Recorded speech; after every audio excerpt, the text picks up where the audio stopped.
Royal Enfield ने अपनी scrum 411 को लॉन्च कर दिया है और इसकी दिल्ली एक्स शोरूम कीमत शुरू होती है 2,03,000 रुपये से। और दोस्तों ये जो स्क्रैम 411 है इसके नाम में हिमालयन भी दे रखा है, यानी कि ये हिमालयन पर ही बेस्ड है और हमारे बराबर में हिमालयन भी खड़ी हुई है। और हिमालयन की दिल्ली एक्स शोरूम कीमत शुरू होती है 2,15,000 रुपये से। तो दोस्तों देखा जाए तो कीमत के हिसाब से तो 12,000 रुपये का ही इन दोनों मोटरसाइकिल में फ़र्क है, लेकिन जैसे कि ये मोटरसाइकिल हिमालयन पर ही बेस्ड है और हिमालयन एक प्रॉपर ऑफ रोड मोटरसाइकिल है और स्क्रैम 411 स्क्रैम्बलर सीरीज के अंदर आती है। तो दोस्तों आज की इस वीडियो में मैं आपको ये मोटरसाइकिल्स कंपेयर करके दिखाने वाला हूँ कि स्क्रैम्बलर हिमालयन से किस तरह से अलग है। और सबसे पहले इन दोनों ही मोटरसाइकिल की फ्रंट प्रोफाइल के बारे में बात करते हैं। और अगर ये हिमालयन की बात ही सबसे पहले की जाए तो दोस्तों हिमालयन में आपको काफ़ी बड़ी विंडशील्ड दी जाती है, उसके नीचे आपको राउंड शेप में हेलोजन बल्ब वाला हेडलैम्प दे रखा है, आपकी जो इंडिकेटर्स है वो भी आपको हेलोजन बल्ब वाले ही दे रखे हैं और इनका जो कैप है वो ऑरेंज रखा गया है। देखने में थोड़े से ये आपके टिपिकल एक रेट्रो टाइप के लगते हैं और हेडलैम्प भी आपको कुछ ऐसा सही लगता है। उसके नीचे अगर आप मडगार्ड्स की बात करोगे तो दोस्तों इसमें आपको दो मडगार्ड दे रखे हैं, एक आपका ऊपर हो गया और एक आपका नीचे ये मेटल वाला हो गया। और एक ऑफ रोड मोटरसाइकिल में कुछ ऐसे से ही मडगार्ड आपको दिए भी जाते हैं। बाकी दोस्तों अगर आप सस्पेंशन की बात करोगे तो इसमें आपको 41 mm के सस्पेंशन दे रखे जिनका ट्रेवल 200 mm है और इधर आपको एक ये रबर्स भी डाल करके दे रखी है। बाकी दोस्तों अगर आप अपने टायर की बात करते हैं तो इसमें आपको 90x90 सेक्शन का 21 इंचेस का टायर दे रखा है और ये ट्यूब टायर है और आपके स्पोक वाले व्हील इसमें दे रखे हैं। और फ्रंट ब्रेक्स के मामले में इसमें आपको 300 mm की डिस्क दे रखी है और आपको ABS भी दे रखा है। अब बात करते हैं स्क्रैम 411 में आपको क्या दे रखा है। तो दोस्तों फ्रंट के मामले में इसमें आपको कोई भी विंडशील्ड नहीं दे रखी है। आपका जो फ्रंट काउल हो गया या जो आपका वाइजर हो गया उसके मामले में आपको एक ही मेटल का काउल दे रखा है जो कि काफ़ी सॉलिड है और काफ़ी देखने में अच्छा सा लगता है और थोड़ा सा रेट्रो टाइप का लगता है। बाकी जो आपका हेडलैम्प है या जो आपके इंडिकेटर्स हैं वो सब कुछ आपको ऐसे ही दे रखे हैं जैसे कि आपको हिमालयन में भी दे रखे थे। और सस्पेंशन के मामले में भी इसमें आपको हिमालयन वाले ही सस्पेंशन दे रखे,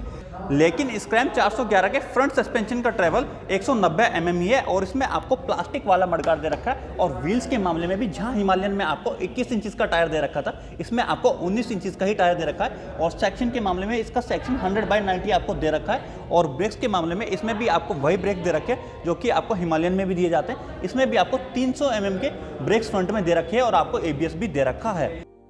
और साइड प्रोफाइल के मामले में हिमालयन में आपको एक बड़ा सा मेटल का गार्ड लगा करके दे रखा है जो कि देखने में काफ़ी सॉलिड सा लगता है और उस पर आपको रॉयल इनफील्ड की बैजिंग भी दे रखी है। और फ्यूल टैंक के मामले में दोनों ही मोटरसाइकिल में आपको सेम फ्यूल टैंक दे रखा है जिसकी कैपेसिटी 15 लीटर की है। बाकी दोस्तों जो आपके गियर लीवर्स वगैरह होते हैं वो आपको सिंगल वाला ही दे रखा है और जो इंजन वगैरह की स्पेसिफिकेशन है उसके बारे में मैं आपसे अभी बात कर लूँगा। वहीं पर दोस्तों अगर बात करते हैं स्क्रैम 411 की साइड प्रोफाइल के बारे में तो दोस्तों जहाँ हिमालयन में आपको एक गार्ड सा लगा करके दे रखा है वो इसमें नहीं दे रखा है, उसकी जगह इसमें आपको एक ये फ्यूल टैंक के साथ एक पैनल दे रखा है जिस पर आपकी रॉयल इनफील्ड की बैजिंग दे रखी है। और कैपेसिटी के बारे में मैंने आपको बताया था, फ्यूल टैंक का डिज़ाइन और कैपेसिटी दोनों ही मोटरसाइकिल की सिमिलर है और दोनों ही मोटरसाइकिल में आपको वही फ्यूल टैंक दे रखा है जिसकी कैपेसिटी 15 लीटर की है। बाकी दोस्तों जो साइड के पैनल्स होते हैं उनमें थोड़ा बहुत फ़र्क है, जैसे कि आपको ये जो पैनल है इसका डिज़ाइन थोड़ा सा अलग रखा गया है, वहीं पर जो हिमालयन वाला है उसका थोड़ा सा सिंपल सा आपको दे रखा है। और जो फ्रेम है वो दोनों ही मोटरसाइकिल्स का काफ़ी एक्सपोज है, बाहर से ही पूरा का पूरा फ्रेम दिखाई दे जाता है। और अगर आप चेसिस की भी बात करोगे तो दोनों ही मोटरसाइकिल्स की चेसिस सेम ही रखी गई है।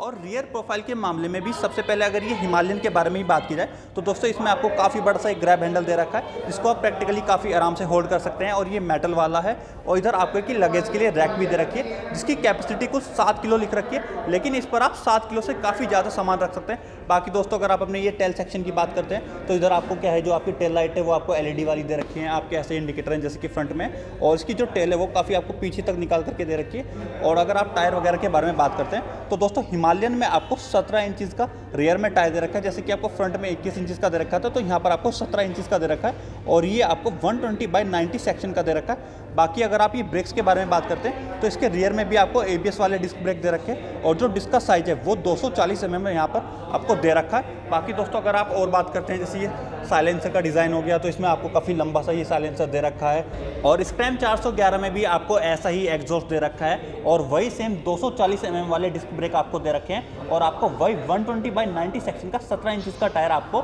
स्क्रैम 411 में भी दे रखा है जो कि आपको ये आपकी हिमालयन में दे रखा था। बाकी दोस्तों टेल लाइट भी आपको ऐसी ही दे रखी है, बस थोड़ा सा जो टेल का डिज़ाइन है वो थोड़ा सा अलग दे रखा है, ये थोड़ा सा आपको कुछ ज़्यादा ही पीछे तक दे रखा है। वहीं पर अगर आप ये हिमालयन की देखते हैं तो वहाँ पर भी थोड़ा पीछे तक ही है, बट थोड़ा सा डिज़ाइन में दोनों की ही टेल में थोड़ा थोड़ा फ़र्क आ जाता है। जो कि थोड़ा सा मोटरसाइकिल्स को डिफरेंशिएट करती हैं। बट दोस्तों रियर प्रोफाइल में जो थोड़ा सा बड़ा फ़र्क मुझे लग रहा है वो है ग्रैब हैंडल का। यहाँ पर जो आपका ग्रैब हैंडल है वो तो आपको ऐसा ही दे रखा जैसा कि आपको हिमालयन में भी दे रखा था, लेकिन दोस्तों एक ये जो हिमालयन में आपको लगेज के लिए रैक दे रखी है, ये आपको स्क्रैम 411 में नहीं दे रखी है। बाकी दोस्तों अगर आप ये साइड गार्ड वगैरह के बारे में बात करते हो, आप अपने फुट रेस्ट वगैरह की पोजीशन के बारे में बात करते हो, या आप अपने गियर नॉब वगैरह के बारे में बात करते हैं, तो दोस्तों इस मामले में मुझे ये दोनों ही मोटरसाइकिल काफ़ी सिमिलर सी लग रही है। और ये जो आपकी हिमालयन है इसमें भी आपको कुछ ऐसे ही बड़ा सा साइड गार्ड दे रखा है और उन्हीं पोजीशन पे आपको ये आपका गियर नॉब और आपके फुट रेस्ट दे रखे हैं। लेकिन आप जो ये देख रहे हैं ना हिमालयन मेन स्टैंड पर लगी हुई है, तो दोस्तों जो मेन स्टैंड है वो आपको ये हिमालयन में तो फैक्ट्री फिटेड दे रखा है, लेकिन अगर आप अपनी ये स्क्रैम 411 के बारे में बात करोगे तो दोस्तों इसके नीचे आपको ये मेन स्टैंड नहीं दे रखा, ये आपको एज ए एसेसरी अलग से ही लगवाना पड़ेगा। और फीचर्स और कंट्रोल्स वगैरह के मामले में आपकी जो हिमालयन है उस पर आपको पास स्विच दे रखा है, आपका लो बीम हाई बीम हो गया, आपका इंडिकेटर का स्विच हो गया, आपका हॉर्न स्विच हो गया, और जो आपका राइट हैंडल है उधर आपका इंजन किल स्विच हो गया, और आपका जो कि हज़ार्ड वाला स्विच होता है ये आपको दे रखा है। मैं आपको एक बार ग्लो करके दिखाऊं,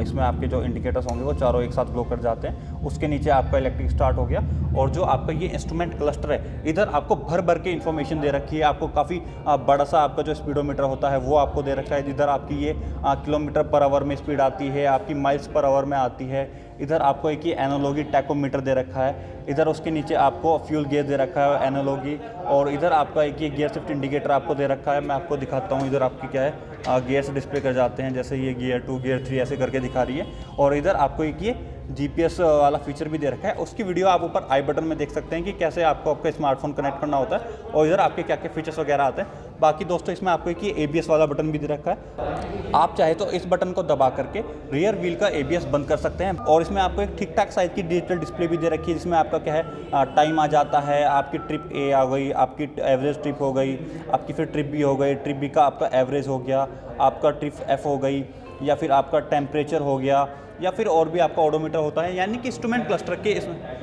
इसके इंस्ट्रूमेंट क्लस्टर में आपको भर भर के इन्फॉर्मेशन दे रखी है। जो भी इन्फॉर्मेशन आपको चाहिए होती है वो सारी की सारी इसमें आपको दे रखी है, और ये देखने में काफ़ी अच्छा सा भी लगता है। वहीं पर अगर आप अपनी ये स्क्रैम 411 को देखते हैं तो दोस्तों जो आपके स्टीयरिंग कंट्रोल्स है वो तो सारे के सारे आपको हिमालयन वाले ही दे रखे हैं, लेकिन अगर आप अपने इंस्ट्रूमेंट क्लस्टर को देखते हैं तो यहाँ पर थोड़ी सी रॉयल एनफील्ड वालों ने कंजूसी कर रखी है, और इसमें बस आपको एक ही ये इंस्ट्रूमेंट क्लस्टर दे रखा है छोटा सा, जिधर आपकी क्या है स्पीडोमीटर हो गया, आपका किलोमीटर पर आवर और माइल्स पर आवर में, और एक आपकी एक छोटी सी डिस्प्ले दे रखी है जिसको आप ये इधर से टॉगल कर सकते हैं। जो आपका बटन है वो आपकी जो राइट हैंडल है उधर ही आपको दे रखा, और ये थोड़ा सा ज़्यादा आपके लिए कंफर्टेबल रहेगा कि आप यहीं से अपना कर सकते हैं। तो दोस्तों इधर आपकी क्या है ट्रिप F हो गई, अगर आप ये बटन दबाते हैं आपका ओडोमीटर आ जाता है, आपकी ट्रिप A, आपकी ट्रिप B हो गई, और आपके बस यही इन्फॉर्मेशन हो गई, ट्रिप F आ गई। और आपको इसमें गियर इंडिकेटर इसमें भी दे रखा है, आपका फ्यूल गेज जो है वो इसमें आपको डिजिटल दे रखा है, और आपकी डिजिटल क्लॉक आपको दे रखी है।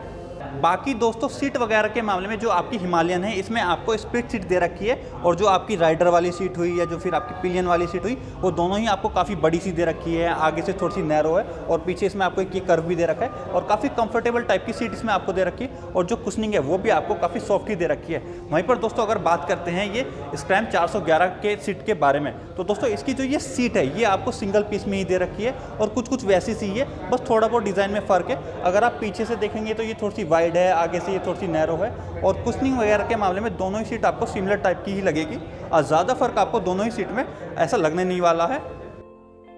और दोस्तों देखो देखने के मामले में तो दोनों ही सीट्स आपको सिमिलर लग सकती है, लेकिन अगर बैठने के बाद सिटिंग पोस्चर की बात की जाए तो ये जो स्क्रैम 411 है इसका जो स्टीयरिंग है वो आपको थोड़ा सा नीचे लगेगा हिमालयन के कंपैरिजन में, और काफ़ी ठीक ठाक वाइड है, ना ही तो कुछ ज़्यादा वाइड है और ना ही कुछ ज़्यादा नैरो है। आप काफ़ी आराम से इसको होल्ड कर लेंगे, और मेरी हाइट 6 फीट है, और मैं थोड़ा अगर आगे होकर के बैठा हुआ तो मेरे फुट काफ़ी आराम से ग्राउंड पर टच हो जाते हैं, और अगर मैं थोड़ा सा पीछे होकर के बैठता हूँ तो फिर मेरे फुट थोड़े पीछे से उड़ जाते हैं, और कुछ ऐसा सा सिटिंग पोस्चर आता है। और जैसे कि इस मोटरसाइकिल का कर वेट 185 किलो है, लेकिन बैठने के बाद जैसे कि मैं थोड़ा सा आगे बैठा हूँ तो मुझे ये मोटरसाइकिल इतनी ज़्यादा भारी फील नहीं हो रही है, काफ़ी अच्छा खासा वेट डिस्ट्रीब्यूशन लग रहा है। बाकी बातें तब की जाएगी जब ये मोटरसाइकिल मुझे चलाने का मौका मिलेगा। फिलहाल तो मुझे काफ़ी आराम से ईजी टू हैंडल टाइप की मोटरसाइकिल लग रही है हिमालयन के कंपैरिजन में। और इंजन और गियरबॉक्स के मामले में इन दोनों ही मोटरसाइकिल में आपको 411 सीसी का एयर कूल्ड इंजन दिया जाता है, जिस पर आपको एक छोटा सा रेडिएटर भी लगा करके दिया जाता है। और पावर फिगर्स वगैरह के मामले में ये इंजन आपकी 24 bhp के आसपास की पावर और लगभग 32 न्यूटन मीटर के आसपास का टॉर्क निकालता है।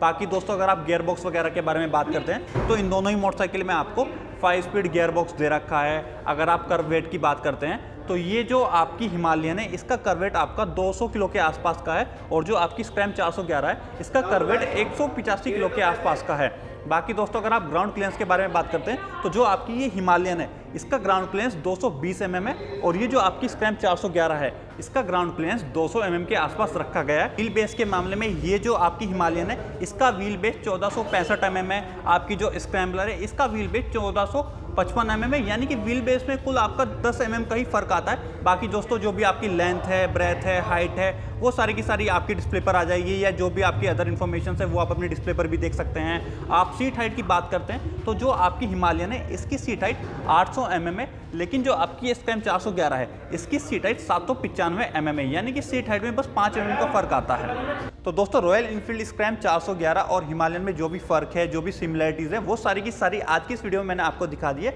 और अगर अभी भी आपके मन में कोई कंफ्यूजन रह गया है, कोई सवाल है, तो वो आप मुझसे बेझिझक कमेंट में पूछ सकते हैं। और अगर आपको इस वीडियो से सही इन्फॉर्मेशन मिली है और आप आगे भी ऐसी वीडियोस देखना चाहते हैं, तो फिर मैं आपसे उम्मीद करता हूं कि आपने अब तक मोटर्स एंड मोर को सब्सक्राइब करके नोटिफिकेशन वाली बेल को ऑल पर कर दिया होगा, जो आपको ऐसे ही हमारी वीडियोस की नोटिफिकेशन मिलती रहे। और बस दोस्तों आज की इस वीडियो में इतना ही, और मैं मिलता हूं आपसे अपनी अगली वीडियो में।